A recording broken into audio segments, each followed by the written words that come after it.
Hello everyone, welcome back to my channel. আর good morning সবাইকে। এই শীতের সকালবেলা ঘুম থেকে যে উঠতে কি কষ্ট হয় তোমাদেরকে কি বলবো। এমনি থেকেও আমি ভোরবেলা কোনো দিন উঠি না ঘুম থেকে। আজকে আমিও উঠেছি, সঙ্গে আমার দাদাকেও তুলেছি। দেখো সবে সবে সূর্য উঠছে, সেই মোমেন্টটা খুব সুন্দর দেখতে লাগছে। আমি চলে গেছি স্নান করতে এই সকালবেলা। তো আমার কথাটা তোমরা ভাবো, এই শীতে স্নান করা যে কি কষ্টের। তারপর আমি শাড়ি পরে রেডি সেডি হয়ে গেছি। এতক্ষণে তোমরা ভাবছো যে সকাল সকাল কেন স্নান করছি বা রেডি কেন হচ্ছি, সেটাও তো বলবো।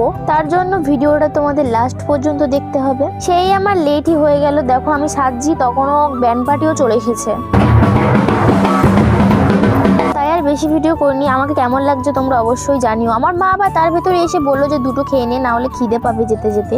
এতক্ষণে নিশ্চয়ই বুঝে গেছো আমরা কারোর পুজো দিতে নিয়ে যাচ্ছি। এই যে এর মানত চোকাতে যাচ্ছি আমরা। আর এই মজা করে করে বাজনা শুনতে শুনতে আমরা তো চলে যাচ্ছিলাম। আর দেখো পথেই কাদের সাথে দেখা হয়ে গেল আমাদের সাথে, তারাও যাচ্ছে। আর একজন তো খিলখিল করে হাসছে দেখো, কারণ গাড়িতে উঠলে ওর খুব মজা। দেখো চলেও এসেছি, আর ও আমার কোলে ছিল। সব চুল কেটে দেওয়া হবে একটু পর ওর। ভেবেছিলাম হয়তো ভিড় হবে না, কিন্তু বেশ অনেকটাই ভিড় ছিল। তারপরে আমাদের পুচকু নাচতে নাচতে ঢুকে গেল মন্দিরের ভেতরে। দেখো এখানে প্রচুর ব্যান্ড পার্টি এসেছে। আর এই যে আমাদের কিউট গোপাল সোনা।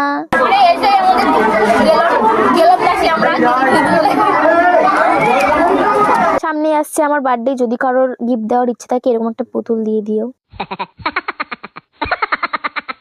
তারপর লক্ষ্মী মেয়ের মতন গিয়ে সব ঠাকুরকে প্রণাম করে ধূপ বাতি দিয়ে পুজো দিয়ে আসলাম। তারপর এরা কি বলছে শোনো। তাই ওদের কথাটা ভেবে আমি একটু ঘন্টা বাজিয়েই দিলাম। আর সিরিয়াসলি গাইস, এই মন্দিরের ঠাকুরটা কোনো বাচ্চা দেখলে ভয় তো পেয়ে যাবে, এত বড় বড় চোখ। এই দেখো এখানে এর নাড়াও হয়ে গেছে, আর নাচটা দেখো। তারপর আমরা অনেকক্ষণ ধুনো জ্বালানো দেখলাম। আর ধুনো জ্বালানো দেখতে হেব্বি লাগে।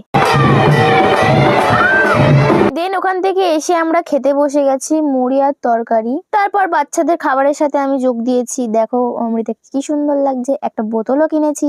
আজ এতটুকুই, দেখা হবে পরে কোনো ভিডিওতে। আজ তাহলে যাই, টাটা বাই বাই।